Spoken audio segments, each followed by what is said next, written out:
और इसी बीच आपको रांची से बड़ी खबर बता दें, ठीक चुनाव के पहले वोटिंग के एक दिन पहले ईडी ने दबिश दी है। मनी लॉन्ड्रिंग मामले को लेकर एक बार फिर से ईडी की टीम ने दबिश दी है और कई ठिकानों पर छापेमारी की जा रही है। तो इस वक्त की बड़ी खबर आपको हम रांची से बता रहे हैं। मतदान से ठीक एक दिन पहले ईडी ने दबिश दी। मनी लॉन्ड्रिंग मामले में ईडी का सर्च ऑपरेशन जारी है। 6 जून को बांग्लादेशी घुसपैठ मामले में केस दर्ज हुआ था। बांग्लादेशी घुसपैठ के मामले में ही ईडी ने ये एक्शन लिया है। झारखंड और बंगाल में 17 जगहों पर ईडी का सर्च ऑपरेशन जारी है। बरियातू के बाली रिजॉर्ट में भी ईडी की रेड चल रही है। बांग्लादेशी शब्द की बहुत ही चर्चा है।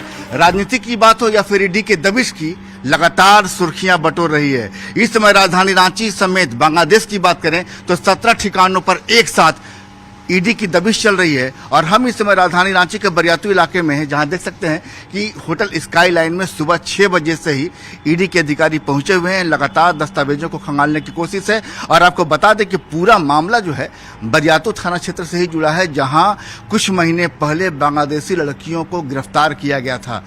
बात मनी लॉन्ड्रिंग तभी पहुंची थी, जिसके बाद ईडी ने पूरे मामले को टेक ओवर किया था। उसके बाद से ईडी के कान खड़े हो गए थे, तारों को जोड़ा जा रहा था, कनेक्शन टटोले जा रहे थे। और उसके बाद एक साथ सुबह 6 बजे पश्चिम बंगाल और रांची के कई ठिकानों पर ईडी के अधिकारी पहुंच चुके हैं। और उसके बाद लगातार यहाँ पर दबिश चल रही है, कार्रवाई चल रही है। देखिए, राजनीति की बात करें तो संथाल में बांग्लादेशी घुसपैठ का मामला लगातार यहाँ चर्चा में है और बीजेपी की ओर से इस मामले को लगातार उठाया भी जा रहा है। लेकिन इसी दौरान जैसे ही मालूम चला कि सिर्फ संथाल ही नहीं बल्कि झारखंड के कई जिलों में बांग्लादेशी घुसपैठिए पहुंच चुके हैं, वहां से लोगों का अनाधिकृत रूप से लगातार झारखंड में शुरू हो गया है, तो वैसे लोगों को लेकर स्थानीय पुलिस की भी कान खड़ी हो गई। जिसके बाद राजधानी रांची के बरियातू थाना क्षेत्र में कुछ महीने पहले बांग्लादेशी लड़कियों को पकड़ा गया। इसके बाद जब तार कनेक्शन उनके जोड़े गए तो मालूम चला कि उनका प्रवेश जो है राजधानी में वो गलत तरीके से हुआ है।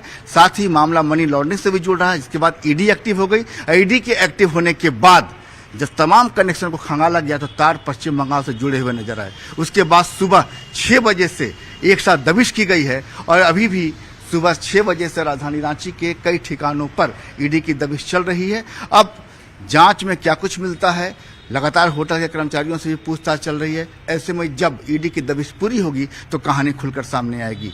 कैमरामैन उमेश के साथ संजय कुमार सिन्हा, न्यूज़ 18 रांची। केंद्रीय जांच एजेंसी ईडी यानी प्रवर्तन निदेशालय द्वारा एक बड़ी कार्रवाई को अंजाम देते हुए झारखंड और पश्चिम बंगाल के 17 लोकेशन पर इस वक्त में सर्च ऑपरेशन की कार्रवाई को अंजाम दिया जा रहा है। और जिस तरह से अगर मामले की अगर बात करें तो यह मामला कई बांग्लादेशियों के अवैध तौर पर घुसपैठ और उसके साथ साथ तस्करी और इस मामले में मनी लॉन्ड्रिंग से जुड़ा यह मामला है। और इसी मामले में पिछले कुछ समय पहले 6 जून को रांची के बरियातू थाना में एक केस रजिस्टर कराया गया था, जिसमें कि एक बांग्लादेश मूल की लड़की ने केस को रजिस्टर कराया था और कहा गया था कि उसे अवैध तरीके से बांग्लादेश से भारत मिलाया गया। उसके बाद रांची में उसे रखा गया और जिस्म फरोशी के धंधे में ढकेलने की कोशिश की गई। इसके बाद इसके साथ साथ उस लड़की का यह भी बयान था कि कई ऐसे बांग्लादेशी लड़कियों को अवैध तौर पर तरीके से झारखंड में लाया जा रहा है। और देखिए, झारखंड की अगर बात करें, बांग्लादेशियों की अगर बात करें तो जिस तरह से झारखंड में पिछले 2 साल से अवैध तौर पर लाए गए बांग्लादेशियों का जो मुद्दा है वो काफी चर्चा का केंद्र बना हुआ है। और झारखंड में चुनाव के दौरान में भी ये मुद्दा जो है काफी चर्चा का केंद्र बना हुआ है। और जिस तरह से इस मामले में अब जांच एजेंसी ईडी की एंट्री हुई है, तो अब जांच एजेंसी ईडी के द्वारा ये भी तफ्तीश किया जाएगा किस तरह से अवैध तौर पर बांग्लादेशियों को झारखंड में लाया जा रहा है। इसके पीछे क्या कोई आपराधिक साजिश है, क्या एक वित्तीय तौर पर यानी फाइनेंशियल तौर पर एक बड़े घोटाले को अंजाम दिया जा रहा है। और कहा जा सकता है कि इस मामले में जिस तरह से अवैध तौर पर बांग्लादेशियों का कनेक्शन और मनी लॉन्ड्रिंग का जो मामला निकल के सामने आया है, इस मामले में जांच एजेंसी ईडी के द्वारा विस्तार से तफ्तीश की जा रही है। और कहा जा सकता है कि आने वाले दिनों में जल्द ही इस मामले पर जांच एजेंसी के द्वारा कुछ बड़े खुलासे भी किए जा सकते हैं। वीडियो जर्नलिस्ट नेगी के साथ शंकर आनंद, न्यूज़ 18 इंडिया, दिल्ली।